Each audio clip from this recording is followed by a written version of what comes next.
오늘 발표를 맡게 된 소화기내과 김다빈이라고 합니다.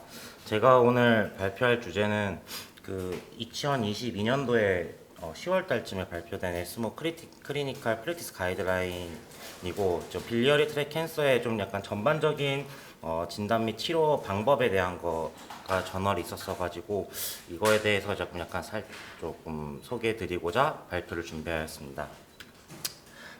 이거는 앞서 말씀드린 대로 2022년도 11월 달에 나왔던 그나마 제일 최근에 나온 빌리어리 트랙 캔서의 진단 및 치료 이제 가이드라인입니다.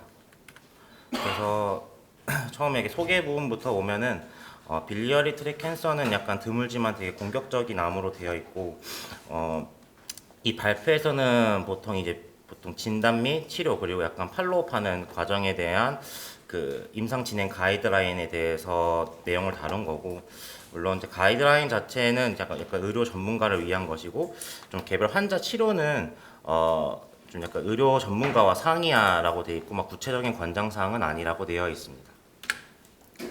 그래서 인시던스랑 에피더미올로지를 보면은 빌리어리 트랙 캔서는 보통 이제 간의 담도에서 발생하는 희귀암이고 좀 전 세계적으로 좀 발생률이 증가하고 있고 좀 만성염증, 좀 약간 골스톤 아니면은 기생충 감염과 관련되어 있다라고 하고 가장 흔한 유형은 콜란지오CA이고 콜란지오CA는 인트라헤파틱 콜란지오CA와 익스트라헤파틱 콜란지오CA로 나뉠 수가 있습니다. 익스트라헤파틱 콜란지오CA는 프록시말, 미드힐라, 디스탈로 해서 로케이션에 따라서 또 세분화될 수 있습니다. 패슬로즈를 보면은 콜란지오CA는 약간 아데노CA로 보통 이제 분류가 되며 간 및 췌장암과 좀 유사한 특징을 보인다고 되어 있고 다양한 유전자 변이와 이제 몰레큘러 패스웨이가 이제 콜란지오CA의 발생 및 진행에 관여한다고 되어 있습니다. 이러한 분자적 특징을 이해하는 것이 나중에 이제 타겟 세라피 이제 개발에 좀 중요하다고 되어 있고 그래서 좀 유전자 검사 통해서 향후 이제 예후 및 치료 반응 예측이 좀 가능하다고 되어 있습니다. 그래서 이제 진단을 이제 보면은 이제 빌리어리 트랙 캔서는 보통 이제 이미지 스터디와 블러드 테스트 그리고 좀 티슈 바이옵시 이렇게 진단을 할 수가 있고 이미지 검사에서는 복부 초음파, CT, MRI 그리고 MRCP가 있고 이제 혈액 검사에서는 LFT와 이제 튜머 마커에서는 CA99과 CA 포함이 되어 있고 이제 티슈 바이옵시 같은 경우는 확진 진단을 위해서 필수적이고 종종 ERCP나 또 요새 많이 이제 EUS FNA를 가지고 많이 시행할 수가 있습니다. 그래서 이거는 앞서 말씀드렸던 거와 약간 진단하는 방법, 그러니까 스테이지 워크업 할 때 쓸 수 있는 프로시저에 대한 거를 약간 정리한 표로 되어 있고 좀 블러드 테스트 아니면 또 ERCP를 통한 또 약간 바이옵시 또 EUS를 통한 바이옵시 또 MRI나 또 MRCP 또 CT 또 필요한 경우 PET-CT까지 이렇게까지 나열되어 있습니다.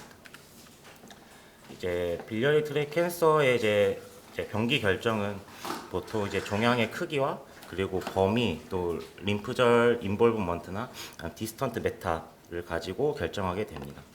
그래서 위험 평가에는 환자의 전반적인 건강 상태나 아니면 종양의 위치 아니면 생물학적 특성을 고려한다고 되어 있고 정확한 병기 결정은 이제 적절한 치료 계획 수립에 필수적이라고 되어 있습니다. 환자의 예후는 이제 병기나 성능 상태 아니면 코모비디티에 따라서 달라질 수 있습니다. 일단은 절제 가능한 빌리어리 트랙 캔서의 주요 치료법은 일단은 수술이라고 되어 있고 이제 수술에는 이제 종양의 절제, 림프노드 다이섹션 아니면 간 절제술이 포함될 수 있다고 되어 있고 이제 수술 전후에 케모세라피나 라디오세라피를 시행할 수가 있고 일단 수술의 목표는 알제로 리액션이라고 되어 있습니다. 그래서 이거는 트리트먼트 알고리즘을 보여주는 거고 이제 빌리어리 트랙 캔서가 있을 때 얼리 스테이지, 로컬리 어드밴스드 아니면 어드밴스드나 메타스타틱으로 먼저 나눠가지고 얼리 스테이지 같은 경우는 아까 말했듯이 먼저 서저리를 먼저 해보는 걸로 되어 있고 로컬리 어드밴스드는 약간 뭐 수술 전에 뭐 케모를 하고 수술 하기도 하고 뭐 이렇게 결정할 수 있고 어드밴스나 메타스타틱은 이제 몰레큘러 프로파일링을 해서 먼저 케모세라피를 하고 나서 이제 필요한 경우 뭐 타겟 세라피까지 고려해 볼 수가 있습니다. 그래서 어주번트 세라피 같은 경우에서는 이제 항 케모세라피와 라디오세라피가 있고, 일단은 이제 보조요법 같은 경우는 약간 이 재발 위험을 줄이고 이제 생존율을 향상시키는 데 도움이 될 수 있다라고 있습니다. 흔히 사용되는 케모세라피 레지멘은 젬시탑인과 시스플란틴을 보통 사용하고, 라디오 세라피 같은 경우는 수수로 남아 있을 수 있는 암세포를 제거하는 데 도움을 준다고 되어 있습니다. 이제 어드밴스나 메타스타틱 디지의 이제 퍼스트 라인 매니지먼트를 보면은 진행된 퍼스트 라인 트리트먼트는 약간 시스플란틴과 좀 젠시탑이나 병용요법이라고 되어 있고, 이 병용요법 자체가 좀 생존기간 연장에 효과적인 거라고 되어 있고, 환자의 전반적인 이제 뭐 건강 상태라든지 코모비디티에 따라서 이제 좀 표적 및 면역요법도 고려해 볼 수 있다라고 되어 있습니다. 좀 세컨드 라인은 같은 경우에서는 1차 치료 후에 질병이 진행된 경우를 말하는데, 이때의 경우는 여러 가지 치료 옵션이 있을 수 있습니다. 좀 건강 상태가 양호한 환자라고 하면은 5FU랑 폴린산 병용요법이나 폴피리녹스 요법을 사용해 볼 수가 있고, FGFR2 퓨전이나 재별 같은 경우 있는 경우에는 페미가티닙을 좀 권장된다고 되어 있습니다. 좀 2차 치료가 될 때는 임상시험 참여도 고려해야 된다고 되어 있습니다. 이제 세컨드 라인 이후로는 좀 약간 치료 옵션이 제한적이고, 이제 주로 이제 완화 치료에 좀 중점이 되어 있습니다. 좀 약간 추가 화학요법이라든지 약간 뭐 서포티브 케어라든지 임상시험 참여 같은 경우를 고려해 볼 수가 있고, 약간 리바이옵시나 몰레큘러 프로파일링은 약간 새로운 표적 치료 가능성을 위해서 또 해볼 수가 있습니다. 그래서 환자 선호도나 삶의 질을 좀 약간 우선시해서 고려해야 된다고 되어 있습니다. 그래서 좀 약간 타겟 세라피에서 조금 말씀드리면, FGFR2 이제 억제제나 FGFR2 융합 등 재별인 환자에서 좀 페미가티닙을 사용한다고 되어 있고, 이러한 표적 치료는 특정 환자 하이그로스 유망한 결과를 조금 보여줬고, 그래서 좀 약간 어드밴스나 메타스타틱 빌리어리 트랙 캔서에서 FGFR2 변이 검사를 고려해야 된다고 되어 있습니다. 아직 다른 표적 치료법은 임상시험에서 연구 중이라고 되어 있습니다. 다른 타겟 같은 경우는 이모시데니커 같은 뭐 IDH1 이니비터 같은 게 지금 승인이 되어 있고, 아직 임상 시험에서는 뭐 헐투, 브라프, NTRK 같은 것도 표적을 연구하고 있습니다.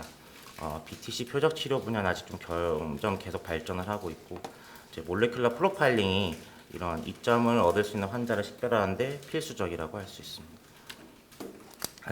그리고 면역요법은 아직 빌리어리 트랙 캔서의 표준 치료법은 아니라고 되어 있고, 임상 시험에는 좀 그 면역 관문 억제제나 기타 면역력 치료제 효능을 평가하고 있고, 일부 연구에서는 약간 특정 하위 그룹에서 약간 효과가 있는 거를 되어 있고, 아직까지는 역할을 결정하기 위해서는 좀 추가 연구가 지금 필요한 상태라고 되어 있습니다. 그래서 보통 이제 팔로업 같은 경우는 이제 초기 치료하고 이제 재발 여부 확인하기 위해서 정기적으로 저희가 팔로업을 해야 되는데, 일반적으로는 보통 CT, MRI나 이제 튜머 마커를 포함한 블러드 테스트가 포함이 되어 있고, 그 추적 관찰 빈도는 좀 개별 환자의 위험 및 병기에 따라서 다르다라고 되어 있고, 재발을 조기에 발견하면 적시에 개입할 수 있다고 되어 있습니다.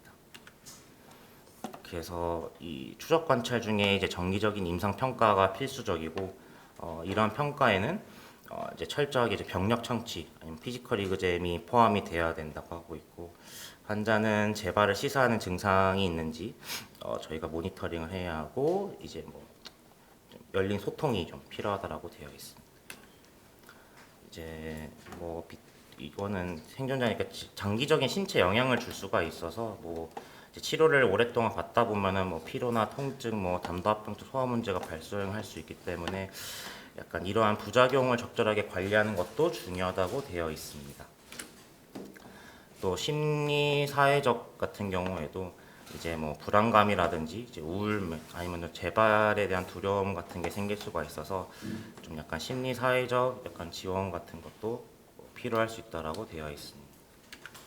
그래서 완화 치료 같은 경우는 이제 빌리어리 트랙 캔서의 약간 어드밴스드 스테이지 환자들에서 삶의 질 향상에 중점을 두고 있어서 좀 증상 관리라든지 정서적 지원, 약간 뭐 영적인 웰빙 뭐 이런 거 할 수가 있고, 좀 완화 치료의 약간 조기 통합 같은 게 좀 권장된다고 되어 있습니다. 또 약간 이제 빌리어리 트랙 캔서나 또 암의 가족력이 있는 사람은 뭐 유전 상담을 또 고려해볼 수 있다라고 되어 있습니다. 유전자 검사가 좀 암 위험 증가시키는 유전적 돌연변이를 식별할 수 있다 해서 약간 이게 가족 구성원이나 좀 약간 암 검진 하는데 도움이 될 수 있다라고 할 수 있습니다.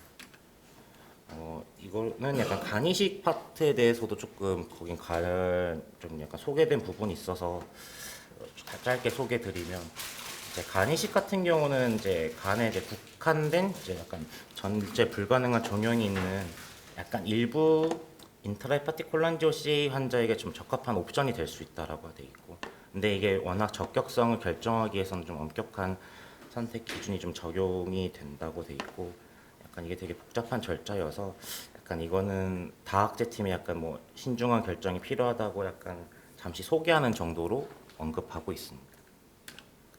그래서 결론을 보면은 일단 빌리어리 트랙 캔서 같은 경우는 되게 드물고 공격적인 암으로, 그래서 조기 진단 및 치료가 되게 생존율을 향상시키는데 중요하다고 되어 있습니다.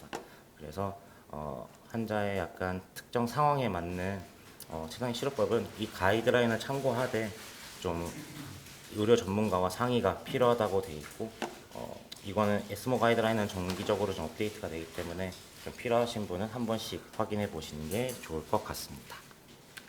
이상으로 발표를 마치도록 하겠습니다. 사랑 제일, 행복 제일, 건강 제일, 진주 제1병원.